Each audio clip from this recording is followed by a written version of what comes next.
நாட்குறிப்பில் 100 தடவை உந்தன் பெயரை எழுதும் என் பேனா.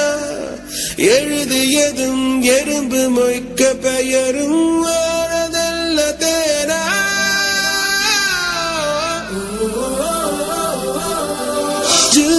என்று பூமி இருந்தும் இந்த தருணத்தில் குளிர்காலம் கோடையானதேனோ.